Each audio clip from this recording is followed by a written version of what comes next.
Fear and Hunger. JRPG? Yes. Survival horror? Almost certainly. Roguelike? Kinda. There's mad item RNG and some map variations, so whatever. Yes. Dungeon crawler? If you mean that in the most literal way possible, then yes, potentially. Well, what the hell is going on with Termina then? A survival horror JRPG? Peculiar. Termina expanded on its predecessor in almost every way, yet we somehow have less terms to define it with. Seems like an odd progression to me. How do I feel about this? Well, thank you so much for asking, because for a second there I thought that nobody cared. This is how I feel about it. I think that while Fear and Hunger is somewhat accurately defined by its genres, Termina isn't. Let's put a pin in that. So, Hunger 2 is super non-linear, however, the events are quite static. Things will reliably play out in an expected way when performing similar actions from a previous playthrough.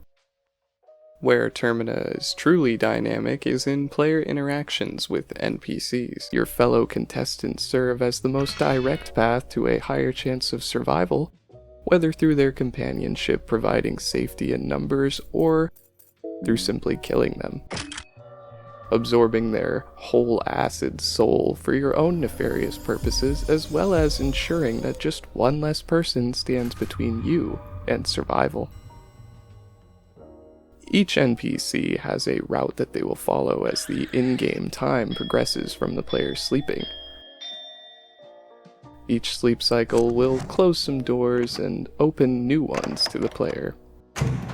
And those are metaphorical doors, mind you, doors of opportunity. Since saving is mostly done while sleeping and a 3-day time limit only allotting you 8 guaranteed chances to sleep in a standard playthrough, the player has to weigh the risk of losing everything they just spent the last fucking 2 hours doing versus forever losing an opportunity to recruit a contestant to your party or just get an easy kill on an otherwise difficult target. The game is shaped almost entirely by player agency. I'd argue that this is one of Termina's defining characteristics. Man, if only there was a genre that came to mind for this particular style of emergent gameplay. Oh wait! Yeah, I'm saying Termina is a member of the immersive simulator genre. Now there's a lot of hot debate on what is and isn't an immersive sim, but I'm relatively confident, that Termina fits the bill. Consider this, the fate of your fellow contestants is primarily decided by you. I don't think there's ever been a game before where you're actively plotting out how and when your traveling companions are gonna die. In addition, there are several ways to deal with enemies in the overworld that highlight player choice, whereas in a more typical survival horror experience such as Resident Evil, you can choose to use your limited supply of ammunition to take down an enemy that might be blocking a path that you'll need to take later on. When confronted by enemies in Fear and Hunger 2, you'll have a lot more to consider. What type of enemy is it? What is it weak to? What resources do I have that might be effective against it? Is this enemy so dangerous in combat that I should attempt to kill it in the overworld with guns and bear traps? And, if so, how much is it even gonna take? Can they be reasoned with and persuaded to drop their guard? Or perhaps there is a hidden vulnerability that can be taken advantage of. I mean, it really isn't limited to just enemies. Think of all the interactions you can have with doors. Yes, just doors, and I don't mean figuratively like last time. You could break it down, you could pick the lock, get the key, or, just go around. There's never a wrong answer. Ultimately, it's just about what the player has available to them. For instance, let's talk about the first major hurdle in the game, which is getting into Prehevil proper. A double padlocked gate blocks the player's path, yet there are several alternative routes into the city. If you luck out and get a pair of bolt cutters from a nearby supply shelf, then you can skip the whole 2-key business entirely and just cut the padlocks off. Or you can utilize lockpicking, or use Henrik's sewer keys to enter through the sewers and pop out of a grate somewhere within the city center. Players that have the short circuit skill available to them can access the sewers as well without the keys or lockpicking, so long as they have a single small key. Or, if you have some chalk and a Venushka skin Bible, you can draw a sigil at this broken down shack with the maimed corpses outside to grow a tree that can be climbed to reach the deeper woods, through which you can access the city via the western junction. Although, bear in mind that taking this route does not provide access to the central sewer.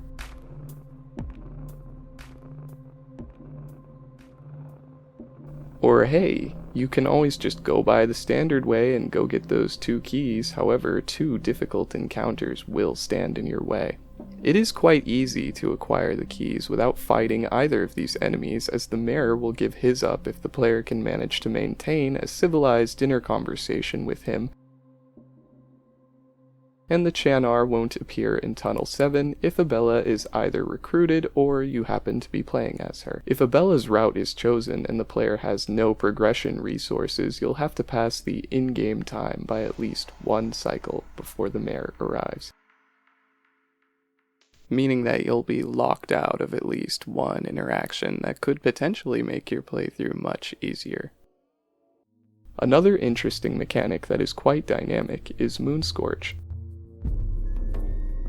Given enough time, a contestant will become moonscorched, which renders the character in an unrecruitable, unsavable, typically hostile, and generally much more dangerous state, and can be considered a consequence for taking too long or playing too passively. This will only happen should the player hesitate to kill or save their fellow contestants, marking this mechanic as yet another player-dictated function.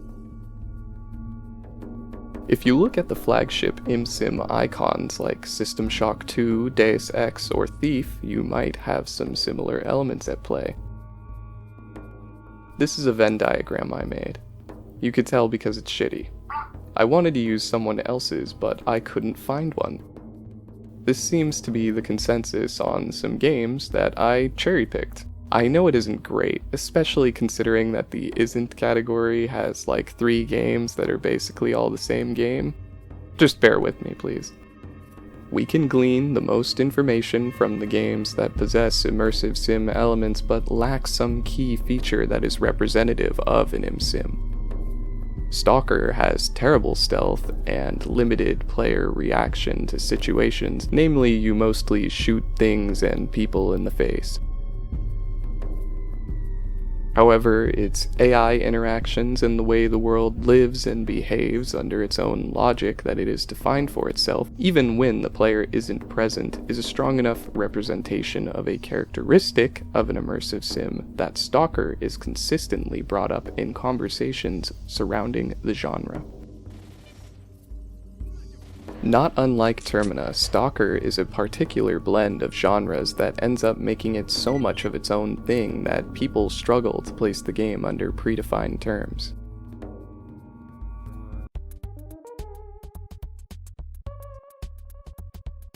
You may have noticed that I mentioned some elements of immersive sims that Termina definitely does not possess, such as stealth, complex AI, or a tendency for the game to feel like it operates on its own when you aren't around.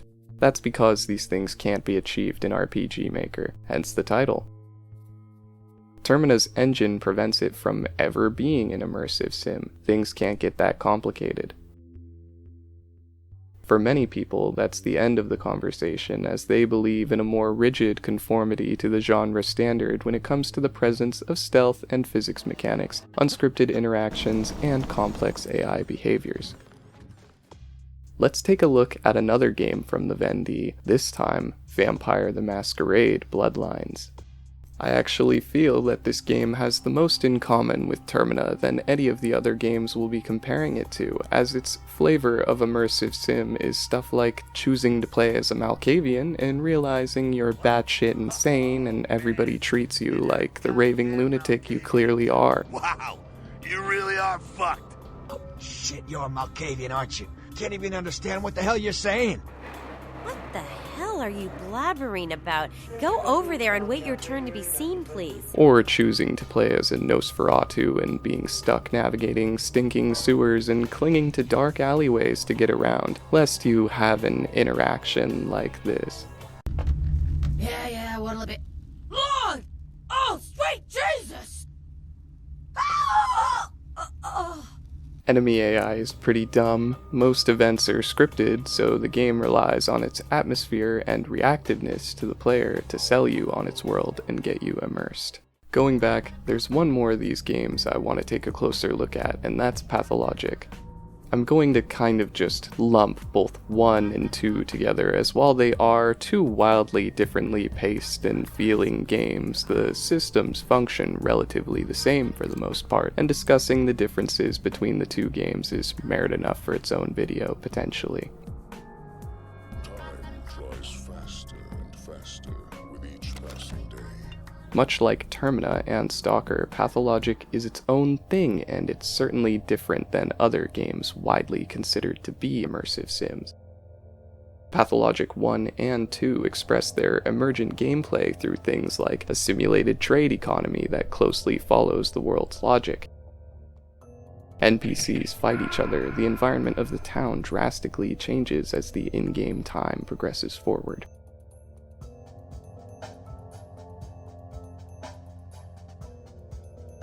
Various systems are at odds with one another. Exhaustion keeps you from being efficient with your time usage. Health also is most reliably restored by sleeping, and the only item that prevents exhaustion damages your health as well. You might need to collect some organs from a dead body for the purpose of experimenting with the creation of a cure for the sand plague, or sell them to keep up with the game's oppressive economy. Well, cutting up dead bodies is kinda taboo in this culture, so you'll be taking a hit to your reputation each time to do so. Your time in Pathologic might end up feeling like a constant series of 1 step forward, 2 steps backward moments. That feeling of dread from constantly being strapped of resources and being dynamically forced into engaging with the game's systems lest you die or fail to achieve your daily tasks. Enough with this ridiculous meeting, you bunch of quacks. No type of medicine will help you here. This is the common thread between Termina and Pathologic. Primarily elements of survival, but there are many branching paths as well. Lots of ways to move forward regardless of what may happen. Numerous reactions for every action observed. Oh, and Dan seems to share a few similarities with a certain bachelor of the same name. But Miro hasn't actually played Pathologic. It's just a funny coincidence. Now, to me, the immersive sim, at its heart of hearts, is a complex game with complex mechanics. Choices are integrated into the gameplay, every consequence is tangibly felt, resources are key, and the choice to use, not to use, or what to use is always present.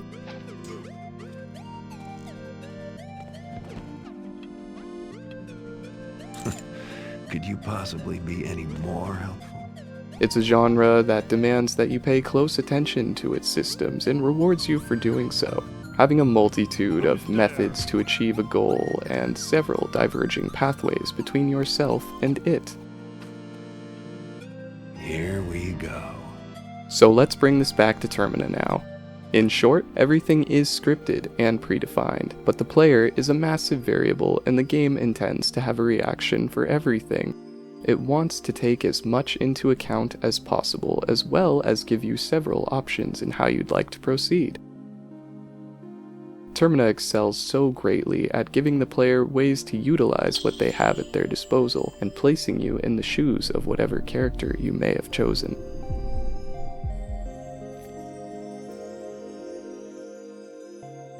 So, what do you guys think? Seriously. I'm anticipating that a lot of people aren't going to see it the same way, but will at least see the connection. As I said, I don't think it's actually an immersive sim, as it really can't be, but I definitely think it has the presence of enough ingredients in the pot to amount to some tasty goulash. Plus. By that I mean, I think it fits in somewhere around here. So now maybe instead of Fear and Hunger 2, the survival horror JRPG, we can stop messing around and call it what it really is. A game about cutting off dudes' dicks. But like, a lot less dicks than Fear and Hunger 1.